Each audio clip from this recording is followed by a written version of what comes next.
कि 10 दिन पूर्व भी मैंने दे दे स्क्रीनशॉट कि ता पूर्व भी एबे तो बड़ माने कहा पाखे नाही नहीं नहीं मेन है कौन कहल से परिस्थिति हाँ सब आपण मान को मिछ लगी पारे किंतु एबे हला ए सिचुएशन आ एई पैसा पत्र मेटर नै कि आमर हला सब बेले माने मोर दरकार न थाए जे एटा आनिले सेटा सेमिति नुह माने नथिले गोटे सत कथा मोर गोटे सांग ए 2 दिन तळ गोटे कथा कहला जे गोटे स्वामी जो रोजगार न थाए ता स्त्री पंगु हो जाए एटा सत कथा एटा जिते पर्यंत ता स्वामी पकेट रे पैसा थाए ता स्त्री तो जय जगन्नाथ सांग मैंने बहुत दिन पर आम एकाठी वीडियो कर कौन कौच कौट जाइल ना कौन विदेश विदेश एत दिन है वीडियो कर लाइफ तो बहुत किसी प्रॉब्लम चलती कौन कह सब दिन सब कथा सब जगह शेयर कर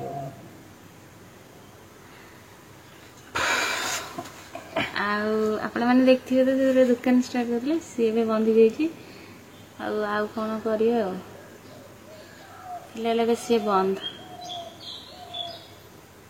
तो देखिए किसी जन इंस्टाग्राम रे वीडियो पकई तो यूट्यूब रे भी बोधे मुझे तो आपण मानक कौन आपण मैंने कौन कहते सी ये रही कौन करिए ना बाहर को पड़े कौटा भल हम मैंने जेहेतु आपण मैंने भी गोटे परिवार तो आपण मानकर भी कमेंट मायने दिए आडू सियाडू कमेंट कले कौन टी बाधे माने गोटे दिन रोज मोटा एमिति अनलकी पर्सन माने एनी कोन माने मो सत्तरे सीरियसली माने कोन कहिबी मैंने से कथा मु केबे कहिनी किंतु ये हला माने मो पर चिड़चिड़ डाकंती मु जहा कहले मु सेतमे राखि जे नले एमिति केबे मु कहिनी से अनलकी कि से सत्तरे एक्चुअली माने कौन कहते मु सत्तरे गोटे माने कौन कहल बहुत अनलकी तुम से तो लकी अच्छी तुम एमती अनलकी कहीं भावुच निज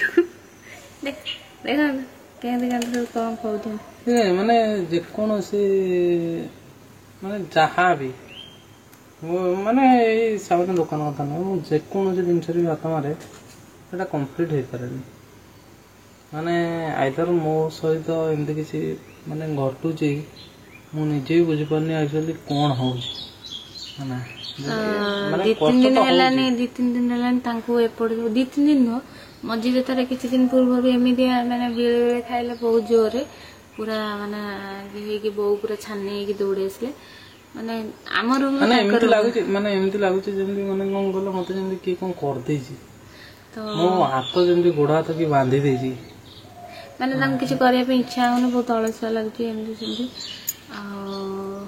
कौन आउ सब आम भितर खाली खाली डिस्टर्ब सत कथा है सी बाहर को गले जो 5-6 मास 7 मास रही आसते कि वर्षटे गोटे दिन पे कौन झगड़ा नहीं जो कौन है टे मैंने घर जब कौन हो मत बो पाटी ये सी से जिन कही मुझे रागे कितु मोर के झगड़ा हुए ना माने अति एक्सेस झगड़ा नुह तो कौन किसी कथा नहीं मो ऊपर हठात एत जोरे चिल्लेबे मैंने भाभी चिल्लेबे मैंने पूरा यार माने मो आपन गोटे कथा कहूँ माने एमती मो सागर एमती बीतुची माने सत कथाटा ना मते किसी करने इच्छा हो ना मंदिर जावाई इच्छा हो ना जेकोसी जिन हो किसी भी भल लगुनि कौन भी हूँ मुझे बुझी पानी एक्चुअली मो सहित कौन घटू तो किसी दिन पूर्व जो दुकान स्टार्ट होता नुआ होता से मैंने भल से पूरा बढ़िया जगार मैंने ठाकुर गोटे जगार सी मैंने फल दुकान स्टार्ट होता आम तो सेठी मैंने बहुत भल माने संक्रांति बोधे जो पणा संक्रांति गला तो से पूर्व मैंने ओपनिंग होती से टाइम बहुत भल माने सेलिंग है नुआ दुकान में जी जहाँ होता बहुत होता किंतु तापर जो पुराणा है मैंने जो मैंने जो टाइम बेपार टाइम से टाइम सी लॉस कले मैंने कौन पाई सी जानना कौन है से पैसा कुआडे गला ନା କେମିତି କ'ଣ ହେଲା ସେଟା ସିଏ ନିଜେ ବି ଜାଣିନାହାନ୍ତି। କିନ୍ତୁ ତାଙ୍କ ହିସାବରେ କିଛି ନଷ୍ଟ ହେଇନି, ଅଧିକା ନଷ୍ଟ ହେଇନି। ତ ତାଙ୍କ ହିସାବରେ ବହୁତ ଲାଭ ହେଇଛି, ମାନେ ଯେମିତି ଯାହା ହେଇଛି, ମାନେ ଗୋଟେ ଭଲ ମଜୁରୀଟେ ବାହାରିବ ସେମିତିକା ମାନେ ଲାଭ ହେଇଛି, 2 ଜଣଙ୍କର ମଜୁରୀ ବାହାରିବ। କିନ୍ତୁ ପଇସା ହିସାବ ହେଲା ବେଳକୁ ତ ଗୋଟେ କଥା ହେଲା, ସେ ଦୋକାନ ହେଲା ମାନେ କବାଟ ଫବାଟ ସୁବିଧା ନାହିଁ। ତ ସେଠି ରାତିରେ ସିଏ ଶୁଅନ୍ତି, ରାତିରେ ବି ଶୁଅନ୍ତି। ଆଉ ଯେଉଁ 2-3 ମାସ ସେ ଦୋକାନ ହେଇଥିଲା, ସେ 2-3 ମାସ ବି ସେ ସେଇଠି ରାତିରେ, ଆଉ ମଝିରେ ରାତିରେ ବି ସେ ସେଇଠି ରହୁଥିଲେ।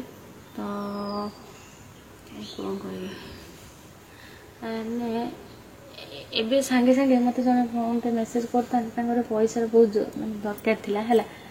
ସେ ମୋତେ ମେସେଜ୍ କରିଥାନ୍ତି ଯେ ମୋତେ 2,000 ଟଙ୍କା ଦିଅ, ମୋର ହେଲେ 10-15 ଦିନ ମୁଁ ରିଟର୍ଣ୍ଣ କରିଦେବି ହେଲା। ସେଠୁ ସିଏ ଯେତେବେଳେ ମୁଁ କହିଲି ମୋ ପାଖରେ ସତରେ ନାହିଁ, ମୁଁ ରାଣ ନିୟମ ଖାଉଛି, ପୁଣି କହିଲେ ହଉ ଯଦି ନାହିଁ 2,000 ତାହେଲେ 1,000 ହେଲେ ବି ଦିଅ। ମାନେ ଏତେ ଲାଜର କଥା, ମୁଁ ତାକୁ ମୋ ଆକାଉଣ୍ଟରେ 8 ଟଙ୍କା ଅଛି, ବିଶ୍ୱାସ ହେଉନି ଯଦି ମାନେ ମୁଁ ସ୍କ୍ରିନଶଟ୍ ଦେଇଦେବି।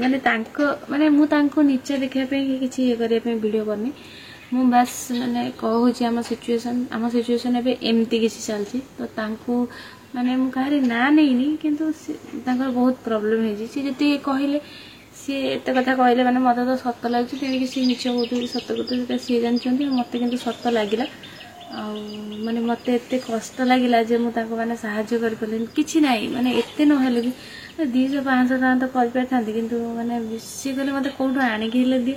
ମାନେ ମୁଁ କେଉଁଠୁ ଆଣିବି, ମୁଁ ଗୋଟେ ଶାଶୁଘର ବୋହୂ।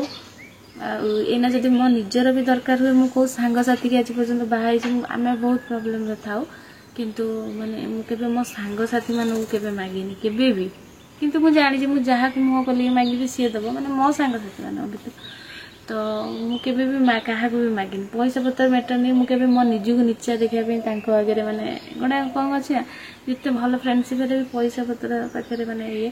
ତ ମୁଁ କେବେ ବି ତାଙ୍କୁ ମାନେ ପଇସା ପତ୍ର କାହାକି, ଆମର ବହୁତ ଖରାପ ସିଚୁଏସନ୍ ବି ଆସିଛି। ଆଉ ତାପରେ ବି ମୁଁ ଏମିତି ସିଚୁଏସନ୍ ଆସିଛି ଆମର 15 ଦିନ ଘରେ ଚୁଲି ବି ଜଳିନି।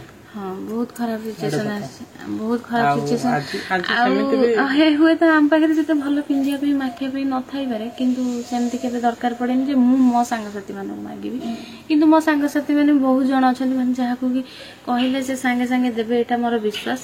ଥାଉ ନଥାଉ ଯେଉଁଠୁ ଆଣିକି ହେଲେ ଦେବେ, କିନ୍ତୁ ମୁଁ କେବେ ସେମିତି ମାଗିନି। ଆଉ ଭଉଣୀ ତମ ପାଇଁ ମୁଁ କେମିତି କାହାଠୁ ମାଗିବି? ବାକି ଯଦି ୟାଙ୍କର ରୋଜଗାର ଥାନ୍ତା, ଭଲ କି କିଛି ଇଏ ଥାନ୍ତା, ମୁଁ ନିହାତି ତମକୁ ସାହାଯ୍ୟ କରିଥାନ୍ତି, ଭିଡ଼ିଓ ମାଧ୍ୟମରେ କହୁଛି। ଆଉ ସତ କଥା ହେଲା, ନା ରୋଜଗାର ଥାନ୍ତା ନୁହଁ, ମୋ ରୋଜଗାର ଥିଲା, କିନ୍ତୁ ଏବେ କ'ଣ ବି ହେଇଛି ଏବେ ତ ନାହିଁ ଆମ ପାଖରେ ଟୋଟାଲି କିଛି ନାହିଁ। ମୁଁ କୋଉଠୁ ତମକୁ ଆଣିବି? ଏଇଟା ସତ, ମୁଁ ଆଗରୁ ଯାହା ବି ଇନକମ୍ କରେ, ମାନେ କ'ଣ କଲ, ମୁଁ ଫ୍ୟୁଚର ଦେଖେନି।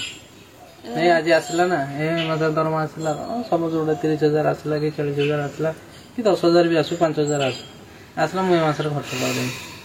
ମୁଁ ତ କାମ ତ କରୁଛି, ଡ୍ୟୁଟି ତ କରୁଛି, ପଇସା ଆସିବ। ହଁ, ମୁଁ ଫ୍ୟୁଚର ପ୍ଲାନିଂ ପାଇଁ କିଛି ରଖିନି। ସେଭିଙ୍ଗସ୍ ମାନେ ଯଦି ଗୋଟେ କଥା ହେଉଛି, ମୁଁ ସେବେଠାରୁ ଯଦି 100 ଟଙ୍କା ଲେଖାଏଁ ମାସକୁ ରଖିଥାନ୍ତି, ତ ଆଜି ମୁଁ ବହୁତ କିଛି ରଖି ସାରନ୍ତିନି। ହଁ, ଯେଉଁଥିପାଇଁ ଆଜି ଏ ପ୍ରୋବ୍ଲେମ୍ରେ। ତ ଏମିତିକା ହେଲା ସିଚୁଏସନ୍। ତ ସେମାନେ କିନ୍ତୁ ପଇସା କଥା କହୁଥିଲେ, ବାକି ସତରେ ଆମ ପାଖରେ ନାହିଁ। ମୁଁ କ'ଣ କହିବି, ମୁଁ କହିଲି 15 ଦିନ ପୂର୍ବରୁ ବି ମାନେ ମୁଁ ଯଦି କହିବ ତାହେଲେ ମୁଁ ସ୍କ୍ରିନଶଟ୍ ମାନେ ଦେଇଦେବି, ମାନେ ମୋ ପାଖରେ ଥିଲା କି କାଳେ ଭାବିବ ମୋ ପାଖରେ ଅଛି, ମୁଁ କାହାକୁ ସେଣ୍ଡ କରିଦେଇକି ମାନେ ଦେଖାଉଛି ନାହିଁ ବୋଲି। ମୁଁ 15 ଦିନ ପୂର୍ବରୁ କି 10 ଦିନ ପୂର୍ବରୁ ବି ମୁଁ ମାନେ ଦେଇଦେବି ସ୍କ୍ରିନଶଟ୍, କି ତା ପୂର୍ବରୁ ବି। ଏବେ ତ ବଡ଼ ମାନେ କାହା ପାଖରେ ନାହିଁ। ନାଇଁ ମେନ୍ ହେଲା କ'ଣ କହିଲ, ସେଇଠି କିଛି ପରିସ୍ଥିତି, ହଁ ସବୁବେଳେ।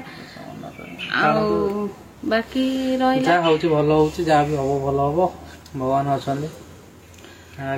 ମଣିଷ ହାତରେ କିଛି ନାହିଁ, ଆମ ହାତରେ କିଛି ନାହିଁ, ମଣିଷ ମାନଙ୍କ ହାତରେ କିଛି ନାହିଁ। ଆଉ କିନ୍ତୁ ମୁଁ ଠାକୁରାଣୀ ପାଖକୁ ଯିବିନି ନମସ୍କାର ହେବା ପାଇଁ, ଆଉ ସେ ପର୍ଯ୍ୟନ୍ତ ଯିବିନି ଯେ ପର୍ଯ୍ୟନ୍ତ ସିଏ ମାନେ କ'ଣ କଲେ, ଗୋଟେ ମୁଁ ଡେଲି ଗୋଟେ ବିଶ୍ୱାସ ରଖିବି। ମାନେ ଗୋଟେ କଥାରେ ଅଛି ନା, ଆପଣ ଯଦି ଠାକୁରଙ୍କୁ କହିବେନି ଆପଣଙ୍କର କ'ଣ ଦରକାର କି କ'ଣ ନାହିଁ ତ ସେ କେମିତି ଜାଣିବେ ଆପଣଙ୍କର ସେ ସବୁ ପ୍ରୋବ୍ଲେମ୍ ଜାଣିକି ବି ଏମିତି କରୁଛନ୍ତି ସବୁବେଳେ ପାଇଁ। ମୁଁ କେବେ ଆଶା ରଖିନି ବଡ଼ ଏତେ ଆସୁ ଏତେ ନାହିଁ। ମୁଁ ଗୋଟେ ସବୁବେଳେ ଠାକୁରଙ୍କୁ ଲାଗେ ସେ ଗୋଟେ କେଉଁଠି ମାନେ ଏନଗେଜ୍ ହେଇଯାଉଛନ୍ତି ପୁରା ମାନେ ଫୁଲ୍ ଟାଇମ୍ ପାଇଁ। ସେତିକି ଯଦି ସିଏ କରେଇ ପାରୁନାହାନ୍ତି ମୁଁ ଆଉ କ'ଣ କରିବି। ସେ ତ ଚେଷ୍ଟା କରୁଛନ୍ତି, ବାକି ଯଦି ସିଏ ଇଏ କରୁନାହାନ୍ତି ମୁଁ କ'ଣ କରିପାରିବି। ଆଉ କେମିତି କ'ଣ ସପୋର୍ଟ କରିବି ମୁଁ ବି ବୁଝିପାରୁନି। କ'ଣ ହବ ମାନେ କ'ଣ ଯାହା ହେଉଛି ଭଲ ହଉ, ଯାହା ବି ହବ ଭଲ ହଉ। ଏମିତିକା ହେଲା ସିଚୁଏସନ୍। ଆଉ ତାଙ୍କୁ ଲାଗୁଛି କି ତାଙ୍କ ସହିତ ଗୋଟେ କ'ଣ ମାନେ ହେଉଛି, କେମିତି ହେଉଛି, ଆଉ କିଏ ଗୋଟେ କ'ଣ କରିଦେଲା ଭଳିଆ ମାନେ ଏମିତିକା ତାଙ୍କୁ ଫିଲିଙ୍ଗସ୍ ଲାଗୁଛି। ଆଉ ସେଇଟା ସତ କି ମିଛ ସେଇଟା ତ ନିଜ ଉପରେ ମାନେ ଇଏ ସିଏ ତାଙ୍କୁ କ'ଣ ହଁ ତାଙ୍କୁ କ'ଣ ଲାଗୁଛି ସେଇଟା ସିଏ ହିଁ କହିପାରୁଛନ୍ତି। ତ ଆପଣମାନଙ୍କୁ ମିଛ ଲାଗିପାରେ, କିନ୍ତୁ ଏବେ ହେଲା ଏଇ ସିଚୁଏସନ୍। ଆଉ ଏଇ ପଇସା ପତ୍ର ମେଟର୍ ନେଇକି ଆମର ହେଲା ସବୁବେଳେ ମାନେ ମୋର ଦରକାର ନଥାଏ ଯେ ଏଟା ଆଣିଲେ ସେଟା ବି ସେମିତି ନୁହଁ।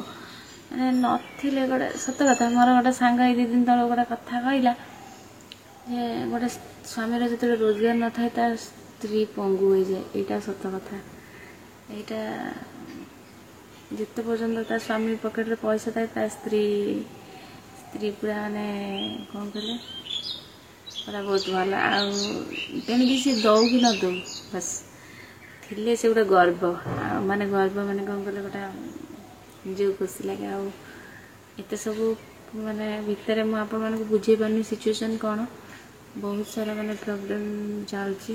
ଆଉ ଏହା ସବୁ ଏଇ ମ୍ୟାଟର୍ଟା ବି ମାନେ ଏଇସବୁ ମ୍ୟାଟର୍ ନେଇକି ବି ଫ୍ୟାମିଲି ଉପରେ ବହୁତ ପ୍ରୋବ୍ଲେମ୍ ମାନେ ପଡ଼ୁଛି। ଆଉ ଆମ 2 ଜଣଙ୍କ ରିଲେସନସିପ୍ ଉପରେ ବି। କିନ୍ତୁ ଛାଡ଼ନ୍ତୁ, ଏଇଟା ହେବ ଯେତେ ଦିନ ଝଗଡ଼ା ହେବ 1-15 ଦିନ ହେବ, କିନ୍ତୁ ସାଙ୍ଗରେ ଅଛି ସେଇଟା ବଡ଼ କଥା। ଆଉ ସାଙ୍ଗରେ ରହିବୁ। ଆଉ ଚାଲନ୍ତୁ ଦେଖିବା କ'ଣ ହେଉଛି। ଠାକୁର ତ କିଛି ସିଧା କରୁନାହାନ୍ତି, ଯେତିକି ବୋଲେଇ ବାଙ୍କି କରୁଛନ୍ତି କିଛି ଭାବିଥିବେ ଆଗକୁ। ଦେଖାଯାଉ। ରହିଲି। ଯଦି ଭିଡ଼ିଓ ଭଲ ଲାଗେ ତାହେଲେ ଲାଇକ୍, ସେୟାର, ସବସ୍କ୍ରାଇବ୍ କରିବା ପାଇଁ ମୋଟେ ଭୁଲେଇବି। ନମସ୍କାର, ଜୟ ଜଗନ୍ନାଥ।